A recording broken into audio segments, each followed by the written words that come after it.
दोस्तों मेरे पास काफ़ी रिक्वेस्ट आ रही थी हैजिंग को लेकर के, जिसकी वजह से मैंने ये सीरीज स्टार्ट करी हैजिंग की। तो पिछली 2 वीडियोस के अंदर हम डिस्कशन कर रहे हैं हैजिंग के बारे में। आज की वीडियो में दोस्तों स्टॉक हैजिंग के बारे में बताऊंगा। अब हैजिंग का दोस्तों मेन मतलब यही होता है कि मार्केट के अंदर आप बड़े नुकसान से बचना चाहते हो और आप डिसाइड कर लेते हो कि भाई इतना पैसा हम मार्केट के अंदर दे सकते हैं, उससे ज़्यादा मार्केट के अंदर नहीं दे सकते। कोई भी ट्रेड लेते हुए आपने डिसाइड कर लिया कि this is my maximum stop loss, इसके बाद हम मार्केट के अंदर लॉसेस नहीं देंगे। दूसरा, हैजिंग कुछ लोग इस वजह से भी करते हैं क्योंकि कई बार उनकी एनालिसिस ठीक होती है। वे उनको लगता है कि एक पर्टिकुलर स्टॉक है, ये ऊपर जाना चाहिए। अब वो ऊपर चले भी जाता है लेकिन उनका स्टॉप लॉस खा करके चले जाता है, तो स्टॉप लॉस ट्रिगर हुआ, देन उसके बाद वो ऊपर चला गया। तो मार्केट के अंदर ऐसे भी कंसर्न्स होते हैं, तो इसलिए लोग हैजिंग करते हैं कि भी हैज कर लेते हैं। स्टॉप लॉस के आसपास मार्केट आएगी तो हमें कोई डर वाली बात नहीं है, हमें काटना नहीं है। मार्केट वापस ऊपर चली जाएगी तो प्रॉफिट आ जाएगा, नहीं तो हमारा मैक्सिमम लॉस कैप्ड होता है। तो बहुत सारे पर्पसेस है मार्केट में हेजिंग करने के लिए। अब जैसे कि मैं अगर आपको ऑप्शन की हिस्ट्री बताऊं, तो ऑप्शन जो रियलिटी में शुरुआत की गई थी ऑप्शंस की, वो इसी पर्पस से की गई थी कि मार्केट में लोगों को हेजिंग के लिए कुछ मिल जाए। तो ऑप्शंस डेरिवेटिव्स एक हेजिंग का बहुत अच्छा कंपोनेंट है। तो इनका यूज करके हम अपनी इन्वेस्टमेंट एंड ट्रेड्स को हेज कर सकते हैं। लेकिन हम तो ट्रेडर लोग हैं, हमारा दिमाग चलता है ज्यादा, हमने तो हेजिंग वेजिंग छोड़ी। हेजिंग वाले परसेंटेज तो बहुत कम है यूज करने वालों की, लेकिन हमने अपने ही तरीके की ट्रेडिंग मार्केट के अंदर शुरुआत कर दी, जिसमें हम सिर्फ ऑप्शन ही कर रहे हैं या फ्यूचर्स ही कर रहे हैं या पता नहीं न जाने क्या क्या कर रहे हैं मार्केट में। वेरियस तरीके की स्ट्रेटेजीज बन गई जिनको हम यूज कर रहे हैं और कर रहे हैं लोग, लेकिन ये मेन पर्पस था नहीं। दैट्स वाई रीजन आप देखेंगे मार्केट के अंदर की सेबी के बहुत सारे रूल रेगुलेशंस आ गए हैं। एक्सपायरी बैंक निफ्टी पे हटा दिया, बैंक निफ्टी तो छोड़ देते, चलो अब हटा दिया तो हटा दिया। अब मार्केट में है कुछ कंसर्न है। अब यहां पर हम ये जानने की कोशिश करेंगे कैसे हम वेरियस तरीके से पर्टिकुलर स्टॉक इन्वेस्टमेंट को या फिर ट्रेडिंग को हैज कर सकते हैं। हम एग्जांपल लेंगे मार्केट के अंदर। अभी मैं आपको कुछ एग्जांपल्स दिखाऊंगा जिससे आपको समझ में आएगा कि आपने मान लेते रिलायंस का स्टॉक लिया, तो वो बढ़ेगा तो कितना प्रॉफिट होगा, वो नीचे जाएगा तो कितना नुकसान होगा, कैसे आप उसको हैज करोगे। तो वो सारी चीज़ दोस्तों आज की वीडियो के अंदर जानेंगे। साथ में एक आपको हैजिंग की ऐसी स्ट्रेटजी बताऊंगा जो जीरो कॉस्ट के अंदर हो जाएगी, आपसे कॉस्टिंग नहीं लेगी, लेकिन कुछ तो आपसे जरूर लेगी। भाई बिल्कुल रिस्क फ्री मार्केट नहीं हो सकता, नहीं तो हम एफडी वाले रिटर्न पर आ जाएंगे। तो कुछ आपसे जरूर लेगी लेकिन फिर भी उसकी कॉस्टिंग ना के बराबर रहेगी। तो चलिए शुरू करते हैं, जानते हैं इस हैजिंग कैसे करें हम स्टॉक्स के अंदर। पर्टिकुलर दोस्तों आज की वीडियो में ये डिस्कशन करते हैं।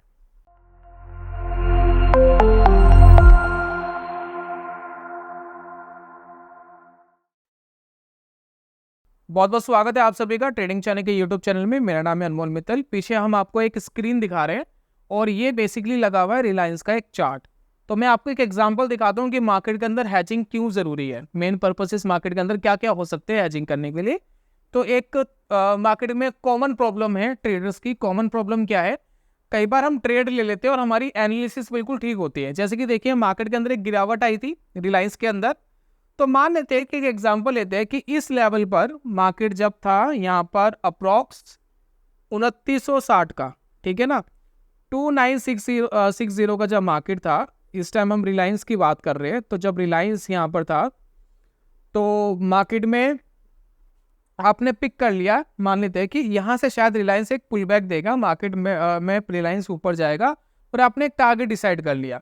मान लेते हैं कि आपने जो टारगेट डिसाइड कर लिया वो यही टारगेट था। एग्जांपल मान रहे हैं, आप इस पर डिबेट मत करना, एक एग्जांपल ले रहे हैं, सिर्फ 3080 का आपका टारगेट था और आपने एक स्टॉप लॉस भी डिसाइड कर लिया। फॉर एग्जांपल स्टॉप लॉस आपने डिसाइड कर लिया भाई 2880 के आसपास अगर मार्केट आएगा तो हम एग्जिट कर देंगे, हम ट्रेड से बाहर हो जाएंगे। अब आपने ट्रेड प्ले करा, मार्केट थोड़ा ऊपर गया लेकिन टारगेट तक नहीं आया, फिर सडनली वो नीचे आया और आपका एसएल को ट्रिगर कर गया। अब एसएल आपका लग गया। अब आपका एसएल लग गया कोई बात नहीं, लेकिन दुख पता है कब होता है, जब एसएल लग जाता है उसके बाद मार्केट ऊपर चले जाता है। और अमूमन हमारे साथ ऐसा होता है कि एसएल लग जाता है और मार्केट हमारे एनालिसिस के बिल्कुल उसके साथ ही चलता है। अब वो क्या हुआ कि एसएल तो लग गया, मार्केट फिर सडनली ऊपर चला गया, बहुत तेज ऊपर चला गया, हमारे टारगेट तक आ गया। अब हमें यहाँ पर आ रही है बहुत ज्यादा खुंदक कि भाई हमारा एसएल खाने आया था क्या, क्योंकि टारगेट तक चला गया, है ना। हमें पता खुशी कब होती है, हमारा एसएल ले गया और मार्केट वापस गिरता ही गया गिरता ही गया, चलो यार हम बच गए, हम तो पहले ही निकल गए थे, हमें तो पता था कि एसएल लगेगा हम निकल जाएंगे। तो वहां तो हम बड़े संतुष्ट रहते हैं, वहां तो हमें बड़ा मजा आ रहा होता है कि एसएल लग गया, बढ़िया रहा, मार्केट तो और नीचे गिर गया, हम तो पहले ही निकल गए। लेकिन आपका एसएल लग गया, मार्केट अपोजिट चले जा रहा है, बड़ा दुख होता है। और फिर हम देखते भी रहते हैं स्टॉक को कि ऊपर जा रहा है या नीचे जा रहा है। तो ये भी हमारे अंदर रहता है मार्केट के अंदर कि कहाँ मार्केट क्या रिएक्ट कर रहा है। तो एक तो जब आप हैज कर लेते हो ऑप्शंस के थ्रू, अगर हम हैज कर लेते हैं तो हमें ये सोचने की जरूरत नहीं है कि हमें यहाँ पर एग्जिट करना है। तो आपका पहले से ही इनबिल्ड होता है, एसएल इनबिल्ड कर सकते हो। यानी मार्केट कितना भी नीचे गिर जाए, आपका एक एसएल जो है ना, जो आपका लॉस है वो डिसाइडेड रहता है। तो ऐसे हैजिंग आप कर सकते हो मार्केट के अंदर, वो अभी मैं सिखाऊंगा आपको। दूसरा, अगर आपने ऐसे लॉस डिसाइड है तो आप बैठ सकते हो संतुष्टि से कि भाई लॉस तो हो ही गया है, बैठे रहो, क्या पता ऊपर चले जाए, ऊपर जाएगा तो प्रॉफिट आ जाएगा। तो यहाँ पर ऊपर चला गया तो प्रॉफिट आ गया। तो आप मार्केट में ऐसे हैजिंग कर सकते हो। दूसरा मेन पर्पस हैजिंग का ये होता है, जब आप इन्वेस्टेड हो स्टॉक के अंदर या ट्रेड कर रहे हो, कई बार मार्केट अननेसेसरी नीचे चले जाता है और कई बार मार्केट नहीं उठता है। तो मार्केट के अंदर ऐसे कंसर्न आ जाते हैं। फॉर एग्जांपल, अगर हम रिलायंस को देखें, हो सकता है कि किसी ने यहाँ पर सोचा हो कि 3000 के लेवल के ऊपर रिलायंस अच्छा लग रहा है और हम इसको बाय कर लेते हैं, फॉर एग्जांपल, ठीक है। अब 3000 पर रिलायंस मान लेते हैं, किसी ने बाय कर लिया और सडनली देखिए रिलायंस कहाँ पर आ गया, लगभग ये देखिए 2745 के आसपास रिलायंस आ चुका है। तो ऑलमोस्ट 10% का डाउन रिलायंस के अंदर हो चुका है, 10%, राइट। इसमें कोई कंफ्यूजन है नहीं है। तो अगर आपने हैज करा होता तो एटलीस्ट आपका ये पैसा प्रोटेक्टेड रहता, इतना नुकसान आपको नहीं होता। तो अगर आपने कोई ट्रेड लिया था 3000 के आसपास और 10% ऑलरेडी डाउन हो गया, तो एक बड़ा एसएल होता है ये, ठीक है ना। तो इस तरीके के अननेसेसरी मार्केट वॉलेटिलिटी में आप अपने आप को प्रोटेक्ट कर सकते हो।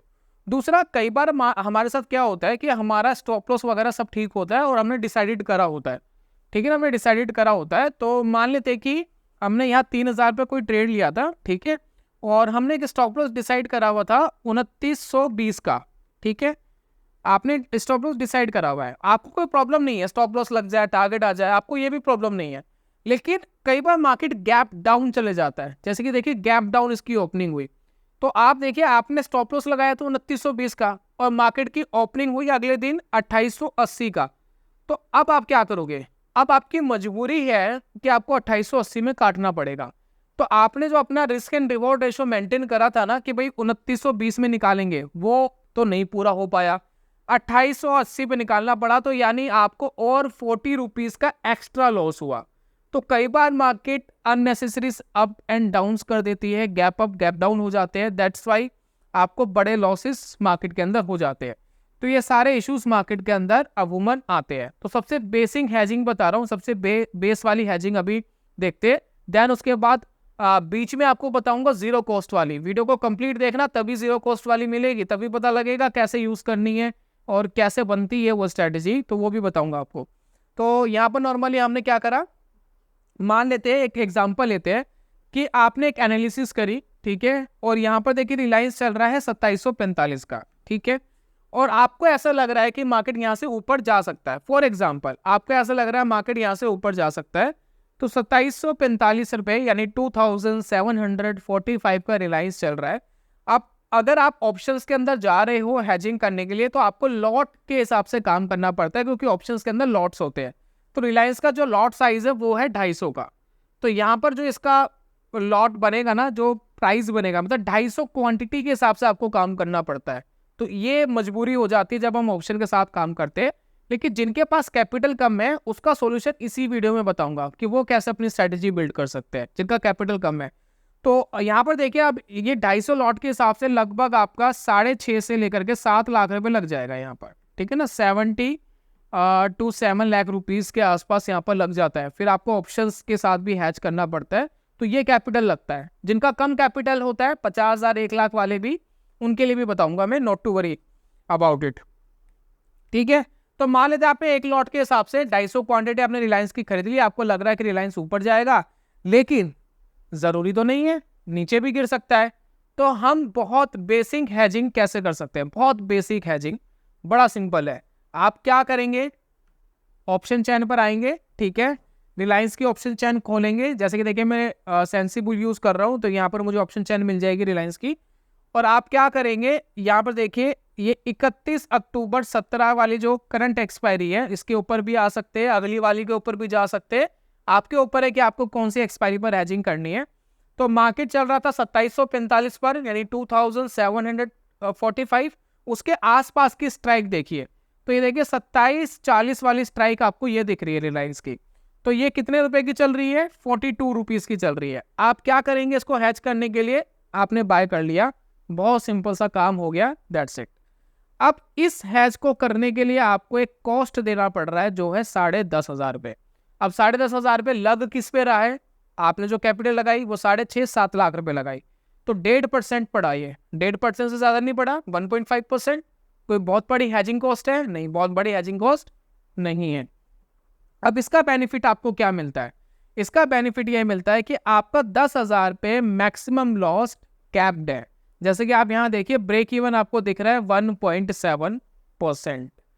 अब अगर मार्केट ऊपर चली जाती है, फॉर एग्जांपल रिलायंस 5% ऊपर चले जाता है आने वाले 2 हफ्तों के अंदर, 5% ऊपर चले जाता है, तो क्या होगा? तो 5% अगर रिलायंस ऊपर चला गया, ठीक है, तो 5% मान लो रिलायंस ऊपर गया, तो यहां पर आपने एक पुट ली हुई है, इसका पुट का एक डिके हो रहा है, डेली बेसिस पे डिके हो रहा है और मैक्सिमम इतना डिके होगा। तो अगर आपने पुट ली हुई है वो नुकसान देगी, और जो आपने स्टॉक बाय करे थे वो 5% ऊपर बढ़ गए होंगे, तो ये 5% आपको गेन आया। और आपने एक इंश्योरेंस ली हुई थी जिसकी कॉस्टिंग थी 1.7%, तो आप क्या करेंगे? 1.7% इसमें से माइनस करेंगे, तो यहां पर आपको मिलेगा 3.3%। आपको कुल प्रॉफिट आया 3.3% रिलायंस के अंदर। तो इस तरीके से मार्केट के अंदर आप हैच करते हो, तो आपको पूरा 5% ना मिलके ये जो 1.7% है ये काट करके आपको मिल जाएगा। इस तरीके से हैच कर लिया। अब इसका बेनिफिट क्या है? मार्केट कितना ही नीचे गिर जाए, आपको इससे ज्यादा नुकसान मार्केट में नहीं हो सकता। मार्केट चाहे 10% नीचे गिर जाए, चाहे मार्केट एक महीने में 50% नीचे गिर जाए, जब तक आपके पास ये पुट रखा है तो आपका मैक्सिमम लॉस कैप्ड है इतना। ये जो 10,500 आप देख रहे हैं ना, बस वही कैपिंग है, उससे ज्यादा मार्केट के अंदर आपको नुकसान नहीं हो सकता, क्योंकि जितना मार्केट नीचे गिरेगी उतना मार्केट आपको प्रोटेक्ट करेगी। मैं आपको एग्जांपल देता हूं, जैसे मैंने आपको बताया था रिलायंस का जो स्टॉक है उसका लॉट साइज 6.5-7 लाख रुपए का है, और लॉट साइज के हिसाब से ही काम कर रहे हैं, 250 का लॉट लेंगे, उस हिसाब से अगर हम काम कर रहे हैं तो पे ऑफ चार्ट पर मैं आता हूँ। मान लेते हैं मार्केट में रिलायंस जीरो हो जाता है, बिल्कुल जीरो, ठीक है, जीरो हो गया, कंपनी खत्म हो गई, मान रहे हैं, ठीक है ना, डिबेट मत करना, पहुंचा मत देना किसी के पास, वीडियो वायरल मत कर देना कि मैंने बोल दिया रिलायंस जीरो हो गया, ठीक है ना। तो मान लेते हैं कि रिलायंस जीरो हो गया, तो यहाँ पर हम एक टारगेट पर आते हैं, रिलायंस का एक टारगेट यहाँ लगाते हैं 0 रुपीज, ठीक है, गिराते हैं रिलायंस को। चलिए जी, आ जाओ, 0 पर आ जाओ, 100% रिलायंस डाउन, 100% रिलायंस डाउन। तो पुट आपको कितने पैसे देगी? जो आपने शेयर खरीदे थे वो तो 0 हो गए, वहां तो आपको नुकसान हो गया। तो यहां पर आप देखिए टारगेट 0 ऑन एक्सपायरी 31 अक्टूबर की जो एक्सपायरी है उसमें आप देखिए आपको 6.75 लाख रुपीस मिल जाएगा। यानी आपने जितना कैश मार्केट के अंदर पैसा खोया रिलायंस को बाय करके, वो आपको पुट दे देगी पूरा का पूरा। कितना पैसा काट के? ये वाला पैसा काट के 10,500, दैट्स इट। तो समझ के कैसे हैज करते हैं, ये होगी हमारी बड़ी बेसिक हैजिंग।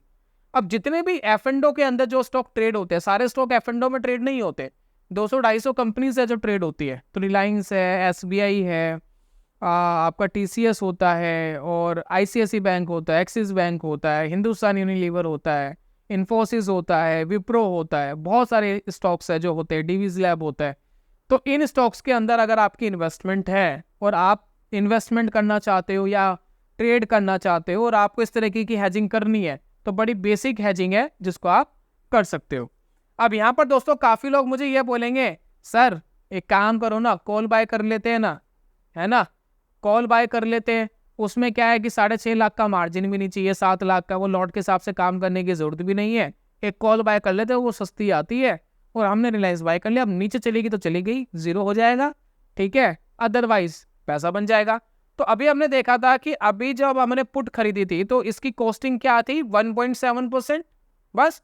लेकिन अगर हम सिर्फ नेकेड कॉल बाय कर ले और सिर्फ उतना ही हमारे पास पैसा हो, जो हमारा ट्रेडर दिमाग, मैंने बताया ना, हम अपना ट्रेडर वाला दिमाग लगाते हैं मार्केट के अंदर, तो अगर हम ट्रेडर वाला दिमाग अपना लगा ले और हमने क्या करा 2740 वाली सब कुछ छोड़ते इसको बाय कर लेते हैं, तो इसकी कॉस्टिंग क्या है यहाँ पर 63%, 63 रुपीज, सॉरी 63 रुपीज।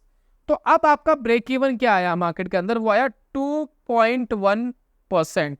यानी इससे ज्यादा जब मार्केट भागेगी तब जाकर आपको प्रॉफिट आएगा और आपका मैक्सिमम लॉस लगभग 15,750 हो गया। तो 10,500 से 5,000 हमारे बढ़ गए। अभी जो 5,000 हमारे बढ़े हैं ना, आपको वो भी मार्केट के अंदर एक्स्ट्रा कमाने तब आपको प्रॉफिट आएगा।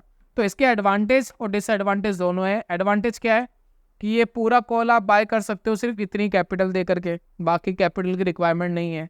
और वो जो मैंने बताया था उसके अंदर कॉस्टिंग कम थी हेजिंग की, लेकिन उसमें कैपिटल बहुत ज़्यादा चाहिए था।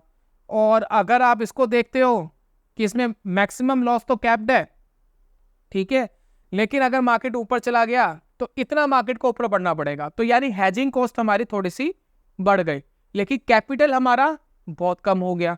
लेकिन यहाँ पर नुकसान किसको होगा, जिसके पास कैपिटल ही नहीं है। यानी किसी के पास 20,000 थे, उसने ले लिया, रिलायंस ले लिया, ये कॉल ले लिया 15,750 वाला, अब होगा क्या, चल गया तो ठीक, नहीं चला तो जीरो हो जाएगा, और जीरो हो जाएगा तो कैपिटल खत्म हो जाएगा, कैपिटल खत्म हो गया तो अगली बार ट्रेड ही नहीं ले पाएंगे। तो जिसके पास 6.5-7 लाख थे वो 10-10 हज़ार करके मार्केट में 10 बार भी खराब हो जाए, मतलब गलत हो जाए मार्केट के अंदर, तब भी उसका कैपिटल जीरो नहीं हो रहा, और आप ऐसे ट्रेड करके अपना कैपिटल बार बार जीरो कर लोगे। तो जैसे कि मैं आपको एक स्टोरी बताता हूँ। मान लेते हैं कि अगर आपको कोई ये बोले कि भाई मैं आपको 1 करोड़ रुपए दूंगा, एक पर्टिकुलर बॉर्डर है वो पार करना है, मान लेते चाइना का बॉर्डर पार करना है और आपको 1 करोड़ रुपए मिलेंगे। मान लेते उस आदमी ने 1 करोड़ रुपए लिए और चाइना का बॉर्डर पार कर लिया, चलिए ठीक है। अब अगली बार कोई आया कि एक काम कर भाई, अब की बार तुझे 5 करोड़ दूंगा, बॉर्डर पार कर दे, लेकिन शर्त ये है कि जो तूने पहले 1 करोड़ रुपए लिए थे ना, अगर नहीं कर पाया तो वो भी हमारे पास ही आ जाएंगे। कहता है चलो कोई नहीं, देखी जाएंगी। तो 5 करोड़ रुपए उसको फिर मिलेंगे, बॉर्डर को पार कर दिया उसने। अब की बार उसको बोला गया भाई तुझे 10 करोड़ मिलेंगे, ठीक है, नहीं तो पुराने पैसे हम वापस ले लेंगे, नहीं कर पाया। अब तीसरी बार चाइना वालों ने मान लेते गोली मार दी, है ना, क्वेश्चन मतलब ऐसे ही मान लेते कि गोली मार दी, मर गया, तो सारे पैसे चले गए। तो यही होता है दोस्तों इस तरीके के ट्रेड में। तो नेकेड कॉल बाय कर रहे हो उसमें प्रॉब्लम नहीं है, लेकिन इशू तब है जब आपके पास कैपिटल कम है, इसलिए आपने कॉल बाय करा, फिर कमाने की कोशिश कर रहे हो, तो ऐसे मार्केट में पैसा नहीं बनता है। और इसी वजह से सेबी बहुत सारी रेस्ट्रिक्शंस मार्केट के अंदर लगा रही है।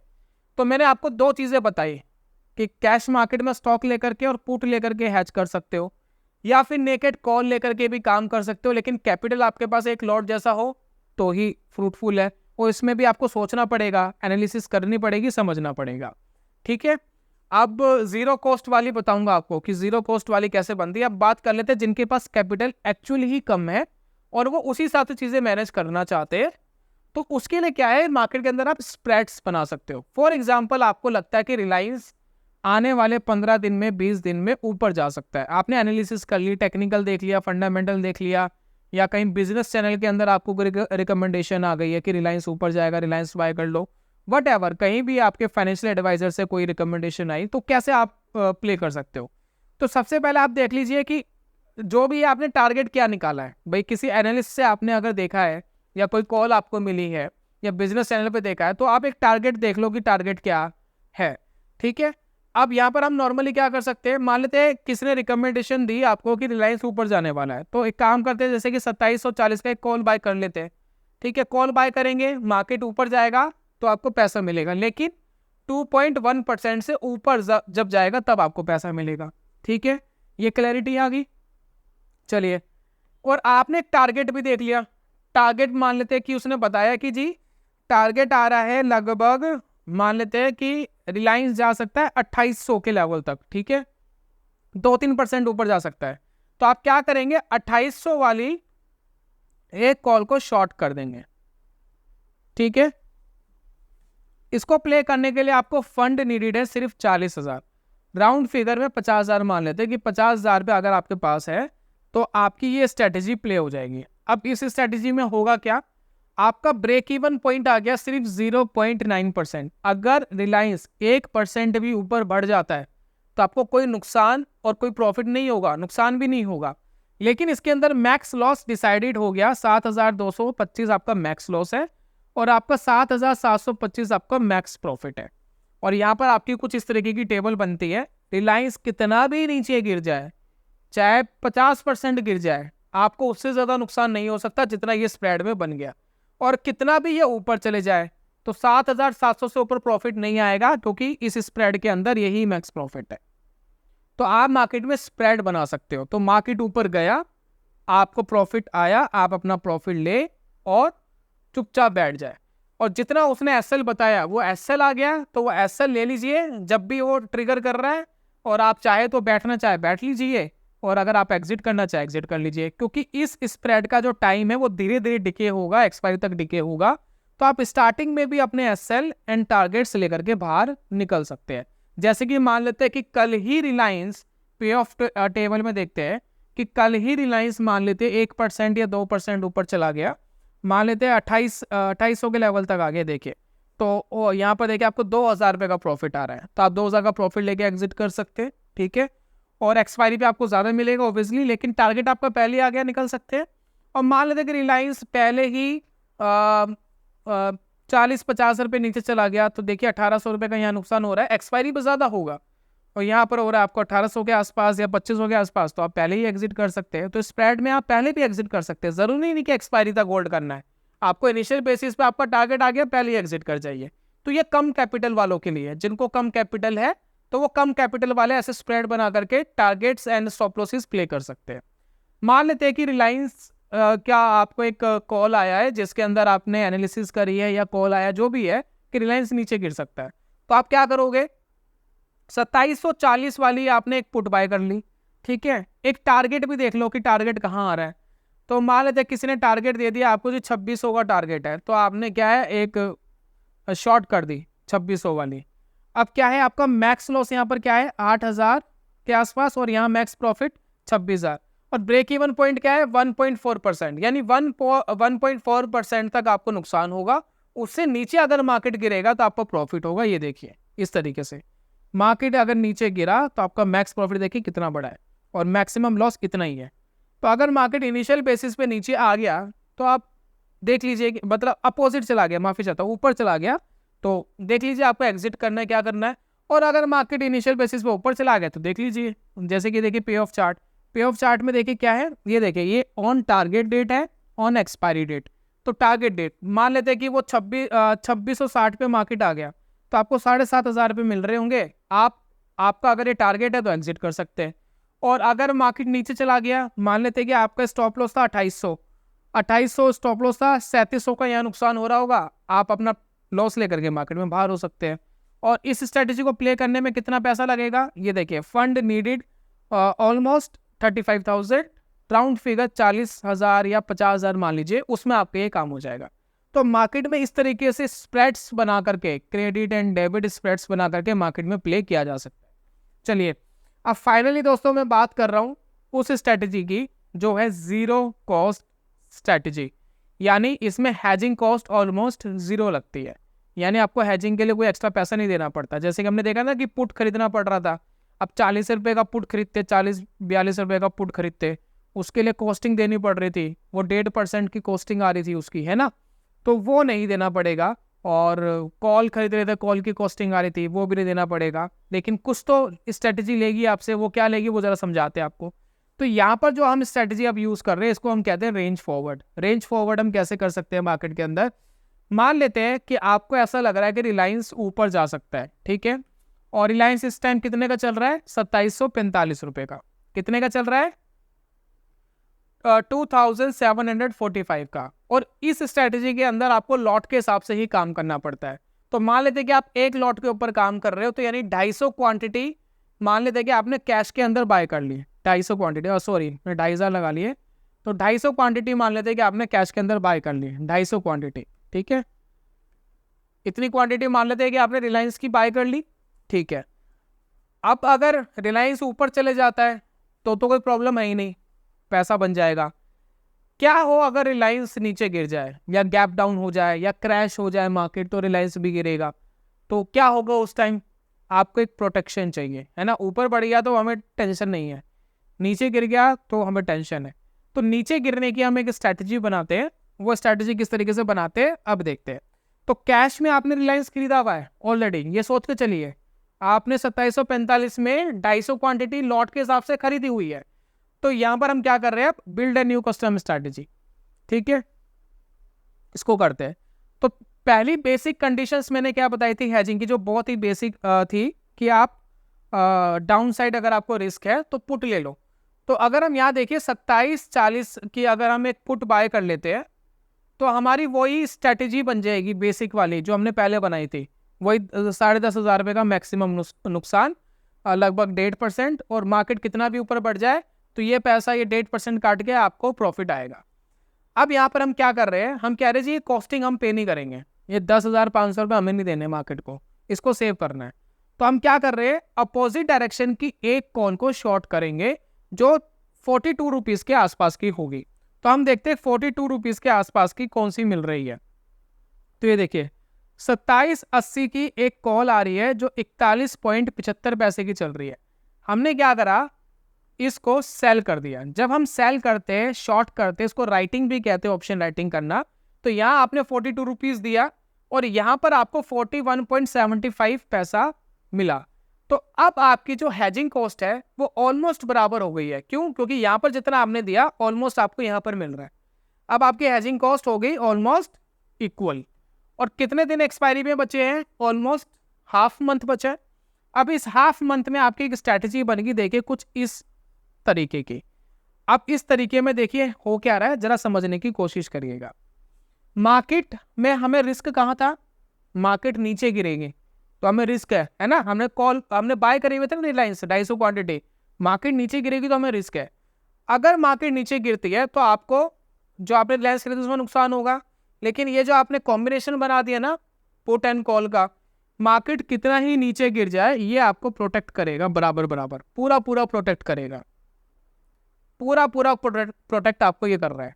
ठीक है, मार्केट कितना नीचे गिर जाए, अगर रिलायंस 0 भी हो जाएगा ना तो वो जो लॉट साइज था ना हमारा 6.5-7 लाख का, लगभग ऑलमोस्ट उसके आसपास ये आपको प्रॉफिट दे जाएगा।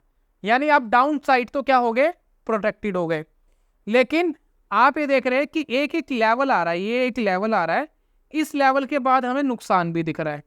अब ये नुकसान कौन भरेगा? ये नुकसान आपने जो खरीदे ना रिलायंस 250 क्वांटिटी जो खरीदी है, ये नुकसान की भरपाई वो करेंगे। यानी आपको प्रॉफिट कमाने के लिए एक पोर्शन मिलेगा, वो पोर्शन है ये पोर्शन बस।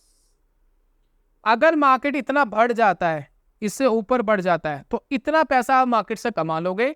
डाउन साइड मार्केट के अंदर कोई रिस्क है नहीं, और मार्केट अगर ऊपर चला गया तो जो नुकसान यहाँ हो रहा है उसकी भरपाई वो कर देगा, लेकिन इस पार्ट का पैसा आपको फिर भी मिलेगा। मार्केट चाहे यहाँ पर आ जाए, ये वाले पार्ट का पैसा आपको मिल जाएगा। अभी समझाता हूँ कैसे। अब ये देखिए पे ऑफ टेबल के ऊपर जाते हैं। अभी रिलायंस कहाँ पर है? 2745। ठीक है, अगर 2745 पे ही ये कॉन्ट्रैक्ट एक्सपायर हो जाए और ये पूरा हो जाए तो आपको कितना नुकसान आता है ऑन एक्सपायरी? सिर्फ 63 रुपीज़ का, ओनली 63 रुपीज़ का आपको नुकसान होता है। यानी हैजिंग कॉस्ट आपकी 0 है। और अगर रिलायंस यहाँ से गिरता जाए तो ये आपको प्रोटेक्ट करता रहेगा, लेकिन अगर रिलायंस बढ़े तो क्या होगा? अब यहाँ पर एक कैलकुलेशन कर लेते हैं। मान लेते हैं रिलायंस आ गया 2800 रुपये, 2800 के आसपास रिलायंस आ गया, तो 2800 में आपको ये स्ट्रैटेजी एक्सपायरी पे कितना नुकसान देगी? ये देखिए 5,000 रुपये का। कितना नुकसान दिया इसने? 5,000 रुपये का। लेकिन जो आपने रिलायंस बाय करके रखे थे, है ना, 2745 पे जो रिलायंस बाय करके रखे हैं, तो उसमें तो आपको 55 रुपये का प्रॉफिट आ रहा होगा। और मैं एक बार मोबाइल निकाल के कैलकुलेट करके दिखाता हूं आपको कि अगर मार्केट में आपको देखिए 55 पॉइंट्स का प्रॉफिट आ रहा होगा ना, 2745 पे था, 28 पर मार्केट आ गया, तो 55 रुपये मल्टीप्लाई 250, तो ये देखिए लगभग, आपको शायद ना दिखाई दे रहा हो, मैं दिखाने की कोशिश कर रहा हूं, तो लगभग 13,750 की फिगर आ रही है। ये देखिए ऑन एक्सपायरी, एक्सपायरी भी देखिए, मार्केट जब एक्सपायर करेगा, ये मत देखिए टारगेट डेट मत देखिएगा, इसके बेसिस पे नहीं कर रहे, तो इसके बेसिस पे देखिए। तो यहाँ पर आपको आएगा ऑन एक्सपायरी 5,000 रुपये का लॉस, और वहां से आपको मिलेगा 13,000, लगभग 14,000 के आसपास को प्रॉफिट मिल जाएगा। तो 5,000 काट के आपको 9,000 मार्केट से मिल जाएंगे। तो इसको कहते हैं जीरो कॉस्ट हैजिंग। अगर मार्केट यहाँ से कितना भी गिर जाए, ये पूरा प्रोटेक्शन दे रहा है। मार्केट अगर यहीं की यहीं रुका रहे तब भी कोई फर्क नहीं पड़ता, और मार्केट अगर ऊपर चला गया, जो आपको प्रॉफिट चाहिए, तो 9,000 पे आपका मैक्सिमम प्रॉफिट यहाँ हो सकता है, उससे ज्यादा नहीं मिलेगा, 9,000 ही मिलेगा, उससे ज्यादा नहीं मिलेगा। लेकिन कितना ही मार्केट नीचे गिर जाए आप पूरी तरीके से प्रोटेक्टेड होते हैं। यानी कुल मिला के हम कह सकते हैं कि आपको 1.5% का प्रॉफिट मार्केट में मिल सकता है इस 1.5 महीने में, अगर मार्केट भाग जाता है, यानी इस रेंज से ज्यादा जाता है, 27-2800 से ज्यादा जाता है, तो वो 1.5% आपको मिल जाएगा। है ना कमाल की स्ट्रेटेजी। डाउन साइड रिस्क नहीं है, रुका रहे रिस्क नहीं है, ऊपर जाए तो भी रिस्क नहीं है, बस क्या है आपका प्रॉफिट कैप हो गया है भाई, इससे ज्यादा नहीं मिलेगा। अब ये लेना है तो ले लो, नहीं लेना तो मत लो। अब यहाँ पर कुछ महानुभाव हमारे ऐसे भी है, कुछ ऐसे व्यूअर्स भी कहते हैं सर मजा नहीं आया सर मार्केट रुका भी रह जाता है सर, 70% तो सर कई बार मार्केट वहीं की वहीं रह जाता है, तो भी सर चाहिए ना कुछ मार्केट के अंदर। तो चलिए कुछ देते हैं आपको, कैसे मिलेगा समझते हैं। अब एक काम करते हैं, थोड़ी सी ना अगले मंथ की एक्सपायरी पे जाता हूँ मैं, क्योंकि 15 दिन ही इस एक्सपायरी को बचे हैं, इसमें ज्यादा ना वो नहीं है, प्रीमियम्स नहीं है। तो एक काम करते हैं, रिलायंस के 28 नवंबर वाली में जाते हैं, हालांकि अभी लिक्विडिटी प्रॉपर नहीं है, लेकिन एक बार कैलकुलेशंस करते हैं। अब यहाँ पर देखिए वही सिनेरियो लेते हैं, आपने रिलायंस खरीद लिया 250 क्वांटिटी, ठीक है, मार्केट ऊपर गया प्रॉफिट आएगा, मार्केट नीचे गया नुकसान होगा। अब यहाँ पर हम क्या कर रहे हैं, 2740 की एक पुट बाय कर लेते हैं। कितने रुपए की आ रही है, 62 रुपए की। अब ये कौन सी वाली एक्सपायरी है, ये है 28 नवंबर वाली, मतलब इस महीने से नेक्स्ट मंथ वाली, जो एंड में एक्सपायर्ड होगी, ठीक है। इसकी कॉस्टिंग देखिए 15,000 कुछ के आसपास कॉस्टिंग आई है, लगभग 2.5%, ठीक है, क्लियर है। अब हमें क्या करना है, जीरो कॉस्ट भी करना है, और मार्केट रुके रहे तो भी पैसा थोड़ा मिल जाए तो मजा आ जाए। तो एक काम करते हैं कि 62 रुपए से थोड़ी सी ज्यादा वाली एक कॉल शॉर्ट करते हैं कि थोड़ा प्रीमियम में मिल जाए।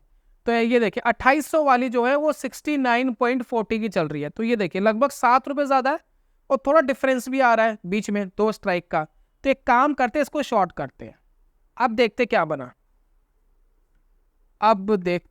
बना, अब ये देखिए, ये एक आपको जोन दिख रहा है, ये वाला जोन, इस जोन में क्या होगा, अगर रिलायंस वहीं की वहीं रुक जाता है, मतलब आपने जो 250 क्वांटिटी खरीदी थी वहीं की वहीं रुक जाती है, वही 2745 पे एक्सपायर्ड होती है, और ये कॉन्ट्रैक्ट भी 2745 पे एक्सपायर्ड होंगे, तब भी आपको प्रॉफिट मिलेगा। कितना प्रॉफिट मिलेगा, ये देखिए पे ऑफ टेबल पे जाते हैं, ये देखिए 2745 में मार्केट रुका रह गया, तो आपको 1700 रुपए के आसपास पैसा मिला। हालांकि बहुत ज्यादा नहीं है, लेकिन पैसा मिला। अब कहेंगे 1700 रुपए तो क्या ही होते हैं, 6.5-7 लाख रुपए लगाए थे, ये तो चिंदी चोरी वाला काम हो गया। तो एक काम करते हैं, थोड़ी चिंदी चोरी आपकी कम करते हैं। ये देखिए अगर मैं थोड़ी और 79 वाली अगर बेचता हूँ, मार्केट वहीं की वहीं रुका रहता है, तो 4000 आपको मिल जाएगा। और एक काम करते हैं, थोड़ा सा और सिक्योर करते हैं, यहाँ जाते हैं, ये देखिए अब आपको 6700 के आसपास मिल जाएगा, ऑलमोस्ट 1% हो गया। मार्केट रुका रह गया, कोई रिएक्शन नहीं दिया, तो 1% तो मिल ही जाएगा। और उसके बाद पे ऑफ ग्राफ में देखिए आपके लिए एक ये रेंज भी बनी हुई है, अगर इस रेंज तक मार्केट आता है तो और पैसा मिलेगा। कितना, यहाँ देखिए 1.5%, यहां भी 1.5% आपको मैक्सिमम मिलेगा, उससे ज्यादा नहीं, 1.5% मैक्सिमम है। यानी मार्केट कितना ही ऊपर भाग जाए, क्योंकि यहां पर देखिए लॉस आना स्टार्ट हो जाएगा इस वाली स्ट्रेटजी में, तो वो रिकवर करेगा ना, कैश वाली स्ट्रेटजी हमारे कैश में जो खरीदा है वो करेगी ना रिकवर। तो मार्केट कितना ही ऊपर चले जाए आपको मैक्सिमम इतना ही मिलेगा, 1.5%। तो यानी 6.5 लाख का लगभग 9-10 हज़ार, तो यहाँ पर 9-10 हज़ार तो मिलेंगे आपको। मार्केट ऊपर गई, मार्केट अगर वहीं की वहीं रुकी रही, तो आपको 6,000 रुपए के आसपास जो दिख रहा है 6,100 वो मिल जाएगा। और अगर मार्केट नीचे गई तो आप पूरी तरीके से प्रोटेक्टेड और नो प्रॉफिट नो लॉस में मार्केट से बाहर जाओगे, ऑलमोस्ट बाहर जाओगे, थोड़ा बहुत ऊपर नीचे हो जाता है कैलकुलेशंस में। तो ये समझ में आ गया, मार्केट कितना ही रुका रह जाए आपको 1%, ये 6,700 है, 700 रुपये निकाल दो, इसके अंदर कॉस्टिंग वोस्टिंग खरीदने देने की जो भी कॉस्टिंग है वो बाहर कर दो, या 1000 रुपये बाहर कर दो, 5,500 मान लो, 5-5,500 आपको मिलेंगे। खरीदने का बेचने का भी तो पैसा लगेगा ना आपका, तो वो दोस्तों आपको यहाँ मिलेगा। समझ में आ गया, उम्मीद करता हूँ समझ में आ गया हो, क्योंकि कुछ कॉम्प्लिकेटेड भी थी स्ट्रेटजीज हैजिंग के। तो ये था दोस्तों कुल मिलाकर के हैजिंग में। तो जितना मैं एफर्ट डाल सकता था इस वीडियो के अंदर, मैंने अपना पूरा एफर्ट डालने की कोशिश करी है। अब सीखना ना सीखना आपके ऊपर है, कितनी चीज़ आपको समझ में आई, कितनी चीज़ कैच हुई वो आपको ही पता है। मैंने अपनी तरफ से पूरी कोशिश करी है। अगर कोई डाउट है तो क्वेश्चन पूछ लीजिएगा। कुछ बेसिक क्वेश्चन है तो दोस्तों उसके जवाब नहीं दे पाऊंगा, लेकिन कुछ एडवांस लेवल के कंसर्न है तो मैं उसके जवाब दूंगा, क्योंकि बहुत सारे हमारे व्यूअर्स ऐसे हैं जिनको बेसिक ऑप्शन की नॉलेज नहीं है। तो बेसिक ऑप्शन की अगर आप नॉलेज लेंगे तो ये चीज़ समझना बड़ा सिंपल है, बहुत ज़्यादा मुश्किल काम नहीं है, बहुत ईजी टास्क है। खैर, उम्मीद करता हूँ कि आप सबको मैं समझाने में कामयाब हो पाया हूँ। और बाकी दोस्तों अगर इससे कुछ कंसर्न है तो पूछिएगा। बाकी वीडियो वाइंड अप करने से पहले एक इंपॉर्टेंट अपडेट है ये, अगर रियलिटी में आपको जानना है कि इंट्राडे ट्रेडिंग में कैसे ट्रेड किया जा सके, इंट्राडे ट्रेडिंग के अंदर तो कैसे हम ऑप्शन स्कैल्पिंग कर सकते हैं, कैसे हम सिस्टमेटिक ऑप्शन ट्रेडिंग कर सकते हैं, कैसे इक्विटी कैश के अंदर हम ट्रेडिंग कर सकते हैं, तो इसके लिए दोस्तों हमने एक कोर्स लॉन्च करा है। उस कोर्स का लिंक हमने दिया है डिस्क्रिप्शन बॉक्स में। एक फॉर्म दिया है हमने, वो फॉर्म आप फिल करेंगे, देन उसके बाद 2 से 3 दिन के अंदर आपको ईमेल आ जाएगा हमारी तरफ से और वो कोर्स आप वॉच कर सकते हैं। बस सिंपल सी कंडीशन पता है क्या है, कोई पैसा नहीं ले रहे हम आपसे, फ्री ऑफ कॉस्ट है, फ्री में देख लेना। उसमें समझाया गया है कि कितना मार्केट के अंदर रिस्क होता है, कितना मार्केट के अंदर प्रॉफिट की एक्सपेक्टेशन आप रख सकते हो, और किस तरीके से चीज़ें मैनेज कर सकते हो, रिस्क मैनेज कर सकते हो, वो सब चीज़ आपको सिखाइए। लेकिन थोड़ी सी आपसे मेहनत करवाएंगे। चैनल को सब्सक्राइब कर लीजिए, चैनल सब्सक्राइब कर लेंगे, नोटिफिकेशन बेल को ऑन कर लेंगे, कोर्स आपको फ्री में मिलेगा। तो channel subscribe, then Google form जो आपको दिया गया डिस्क्रिप्शन कमेंट बॉक्स में फिल करिए, और 2 से 3 दिन में हम आपको ईमेल के थ्रू भिजवा देंगे। तो ये था दोस्तों आज की वीडियो में, जल्दी मिलेंगे नेक्स्ट वीडियो में, तब तक के लिए good bye, God bless you, bye bye दोस्तों।